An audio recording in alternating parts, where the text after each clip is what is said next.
Greetings, greetings, greetings. I hope you can hear me. Let me drink a little water. So I wanted to come in and talk about the new moon in Capricorn. It's a very sunny day for me. So I have to bring the cards in a little closer so you can see them. But the new moon in Capricorn talks about our hard work paying off, right? I feel like it's a very grounded energy, and it's firming up our foundation a bit for the winter solstice. When you think of winter, you think about going within, right? And, staying warm and cozy. And I think with the Capricorn new moon, this is about going in and creating new things. We've been in creating new for quite a while, right?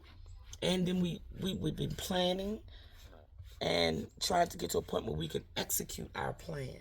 And I think this is where we are right now. We're at that point where we can execute this plan, okay, that we've been kind of sitting in on. So when I read the book, Moonology, that's what this is from, it says, first and foremost, this card suggests a new start for you professionally. So, like anything that you've been working on, your ambitions, your goals, your dreams, your visions, this is about the fruition of that. Starting it, getting it started, or moving it forward, right? Sometimes you got to look at it and redo it. That's why we were in the Mars retrograde and the Mercury retrograde, because we had to go back and review and reconsider and rethink what we were doing, right? And now, all of that hard work, the plan that we made, we can execute that now. Attunement to this moon is make a proper plan and execute it well. Additional meanings are you need to be more disciplined to reach your goal. All of us can use that. Hard work will make your dreams a reality. This is a very good omen for studying or teaching. And also remembering not to be too controlling and to avoid anyone who is too controlling, right? So just getting a little more disciplined in the things that we want to bring forward and do, I think is very important. Um, so when I went to pull the energy for this moon, it's funny because I was having the thoughts of abundance. I've been working on grids. I don't know if y'all can see the grid there. But I've been working on grids and stuff like that for abundance and really just trying to bring forth that energy, right? And then this card pops out. Blossoming abundance. Like, really? Okay. So, I'm trying to hold it in a way where the sun is not reflecting too, so you can see it. But blossoming abundance, increasing wealth and value. This card shows a beautiful golden garden in the springtime with coins and new flowers blossoming all around. And I like this flower in particular, the black-eyed Susan, because it is about self-esteem and washing away what's not needed in your, I guess your energy of power, your empowerment energy. This is a self-esteem flower. It helps to boost that, right? And we all need that type of boost to bring in abundance. So, let's read. I'm holding this good. Okay. They even hang like fruit on the tree above. They're talking about the flowers and the coins. They're hanging like fruit from the trees above it, right? Upright, this card signals a new increase in wealth, possibly in a dramatic and unexpected way, which I have been receiving for the last couple of months. Just unexpected wealth. And, there's some prompts that I do to try to, bring the energy through, so far as, the receipt affirmations and creating abundance grids, using my Lakshmi gold dust, burning ancestor money, doing that ritual of ancestor money, the EFT tapping. There's so many ways you can bring in abundance so far as money into your life, right? Be aware that you sow seeds of your own wealth and prosperity, much like a gardener works the grounds and begins to see blooming results take hold. There's nothing like planting a garden and seeing the first sprouts bloom forward, the first stems, the first, green leaves come through. You're so excited about being able to give birth to something outside of yourself that is natural and that can breathe, right? So there's nothing like a new start. Um, this one says this card upright also indicates that the universe is blessing you and helping the fruits of your labor to blossom. So smell the flowers and tend to the new growth. Be grateful and enjoy. Now it did not come out reversed, but if it comes out reversed, then it's the reverse of everything I just said. That means you're not going to come into this abundance the way you want to. Um, you have to take action to plant new seeds and nurture your financial garden with patience and with clarity, right? And then that is the way you can still receive abundance even if the card came out reversed. It's really just about clearing the way for it, right? Making sure that the seeds that you sowed are blooming, they're blossoming. And if they're not, then you have to replant. You have to redo some. You have to, what do they call it? Turn your soil over and retill, right? And then once you plant your new seeds, they'll come through in abundance. I really love this card. And abundance on all levels. But I'm talking money this time. Okay. So, I went to the goddesses. Because they always got something to say. During the new moons, especially. I don't really pull them too much on the full moons. But on the new moons, I like to pull out the goddesses, right? And this is Ostara, right? Let me make sure I'm saying that right. Ostara, yeah. So she says it is the perfect time for you to start new projects, access new ideas, and give birth to new conditions. Fertility. And if you see her, she's got bunnies. Like, she's like spring to me. She's got the eggs colored in her basket. And that's always about abundance. When you see eggs, it's about new birth and abundance and fertility, right? So let's read the book. Springtime is any time when the light increases within your mind and entire system. Yes. If you feel dark, heavy, or depressed, then you can lighten up yourself. Well, you can lighten up by fueling yourself with positive intentions, nutritious foods, and anything that sparks your feelings of love. Surround yourself with beautiful flowers. Brighten the colors in your wardrobe and home, and draw back the curtains to let in the natural light. You can paint a sunnier outlook within yourself. So let's say it's winter, right? It's not spring. Right now, it's freezing outside, but the sun is amazing. I know we're getting flares today, or we had them a couple of days ago, and they're just coming through. See how bright that is? So the sun is coming through, and in that, the knowledge is coming through, right? Through the light. So these are light codes that we are receiving. So even within that, when you're sitting on a cold, dreary day and you have no sunlight at all, create it in your mind, right? That's what they're saying. Paint a sunnier outlook within your own self, which will give rise to all sorts of new opportunities, since like attracts like. Feel more energized and powerful as you spruce up your inner and outer worlds. Then capitalize on this increased vigor by starting a new project that really makes your heart sing with excitement. New, new, new. Abundance, abundance, abundance. Right? So, this card signifies pregnancy, which I am not worried about, or child conception. When I think about things like that from people my age, I'm talking about bringing forth new projects, new things, right?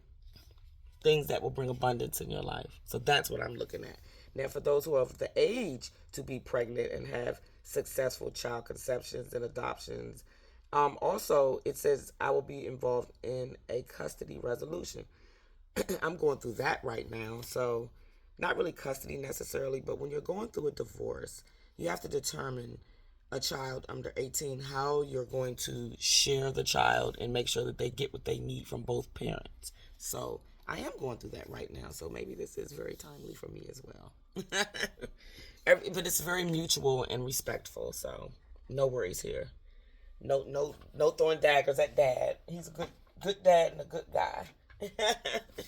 So when I pulled my own cards, Happy Light Being, and I'm going to do that next because it really goes with the theme of abundance here. Abundia came out. I accept Abundia's blessings and open up to the gifts of her abundance. Right, on time. I have nothing else to say. You can read that 3 times. I accept Abundia's blessings and open up to the gifts of her abundance. I accept Abundia's blessings and open up to the gifts of her abundance. Please do not, if I just put these words on a card and you didn't see that, could you imagine a woman giving you blessings and opening up to the gifts of her abundance? Right? So don't get caught up in semantics. It's the words that are the intention here. All right. So the moon magic card is I choose to nurture myself and enrich my life. That's abundance. A very beautiful picture on the back of 2 people standing in the what looks like could be either the sunrise or the the evening sunset. So I choose to nourish myself and enrich my life. That is your abundant moon magic card for new moon in Capricorn. I am surrounded by Capricorns in my life. My children's dad is a Capricorn. My daughter is a Capricorn. And my youngest son is a Capricorn. I am an air sign, so therefore I needed all that earth around me to anchor me. One of my sons is an Aries. He's a fire sign, and we are very much connected because I'm a Libra. So he helps to balance me out. He brings balance in my life. He helps to ignite whatever fire I need. Not too much, though. That's why I didn't have a lot of fire around me. But I do have a fire moon. I have a moon in Sagittarius, which my dad's birthday was December 13th, and he was Sagittarius as well. So, when I feel that moon, that emotional energy, my dad didn't leave with a lot of, when he passed away, he didn't leave with his emotional energy intact. He was very much scattered. And so when the moon comes in, I really try to balance out that Sagittarius energy, that fire energy. I don't ignite it. I really try to do things that are more cool and calm, right? Because I'm working on the karma for my dad, who passed away in a horrible motorcycle accident by the time I was 3 years old. But he left me with that Sagittarius moon to help heal whatever he was going through in his conflicts, to bring him some soul calm, to help his soul calm. Because I don't think he was very calm in his passing. I think he struggled a lot. And this is a picture of him when he was younger. So I'm honoring my dad a little bit. Can you see that? So that's him when he was younger. And if you go look at a picture of me, I look like him. And I also, if you see behind my reading, I have books of Nikki Giovanni. She transitioned to the ancestor realm this past week, or a week ago. And she was like my shero when it came to poetry. I really followed her and admired her a lot. And she has all these wonderful books out. She has other books too that I have. And if you get a chance, just go read some of Nikki's poetry. She came up in the 40s, in the 50s, and she wrote a lot about those times, revolutionary poetry. That's what I called it, revolutionary poetry, and it helped me be a revolutionary poet as well. So take time to read something this week. My Sekhmet Oracle cards bought me this week, the Lady of Enchantment. So I'm just sharing that with you. Lady of Enchantment, I can read a little bit about it if you're interested. And I don't know why I just picked her up and decided to share her with you, because I really pulled my Sekhmet cards for me. But hey, I need to share, right? So Lady of Enchantments, these are some of the names that we use when we call on Sekhmet, right? The energy of Sekhmet can bring joy, pleasure, and even bliss. It can be so strong that it can also become addictive or spellbinding because it's enchantment. You must use discernment to know when to allow yourself to feel joy and that blissful state and when to be in a normal state of just harmony, right? Contentment, not overdoing anything, okay? Do not become overcome with pleasures of the lower self, the lower chakra systems. Talking about the side of those chakras, those aritu, right? Those parts of us, those wheels of energy that can spin more in a lower vibrational frequency, right? Allow yourself to be happy and to have fun experiences. However, have balance in even those moments, in those movements of happiness. Have balance. Because sometimes when we're too overjoyed, we can miss some things. We don't have discernment because we're so busy being so happy and so joyful and so protected in our minds and in our hearts that we don't see the harm coming to us. And I think in that instance, create you a nice ball of light to sit in, a protective ball of light wherever you go, and let it surround you so that you will not be enchanted in a lower frequency or lower vibrational way. Have discipline and self-control so that you can return to business when it is time. So you can be happy, joyful. Oh, you see my cat? He is so crazy.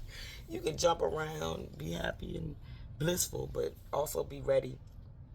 Be ready. Be prepared. Pimpomsy. So in readiness. Be prepared for anything, right? To be enchanted is to be charmed or put under a spell. Watch out for those who are very charming. Watch out for those who may have ulterior motives for being around you. Do not allow yourself to be caught in any webs of enchantment. Keep your mind and your karma clear. So some of the assignments of the Lady of Enchantments are: do something that brings you joy and happiness every day. Create a magical and enchanting space in your home. Release negative energy by burning dragon's blood incense. And wear bells to call on Sekhmet, the Lady of Enchantments, when doing your spiritual work. And she's making, my palms are literally burning up right now because I am in my Kemetic level Reiki, level 2 Reiki mastery class. And although I am a master Reiki in the Usui program, I wanted to learn a little more about learn about Reiki on a level of the Kemetic people, the people who are my ancestral line, or within probably a lot of our ancestral lines. So I definitely wanted to learn Kemetic Reiki and yoga. So this is the reading, and I just wanted to throw that in. All right, everybody, please take time to do it. Make your soul happy. Thank you for joining me today. I'll come back with a winter solstice reading, because we are, yesterday was, I guess, the beginning of it. I always say it's today, the 22nd. That's when I'm doing this reading. But this is the new moon in Capricorn reading. Just be abundant. Be very, very abundant in all areas of your life. I love you much. Be happy, be light, be love. Namaste. Necilia.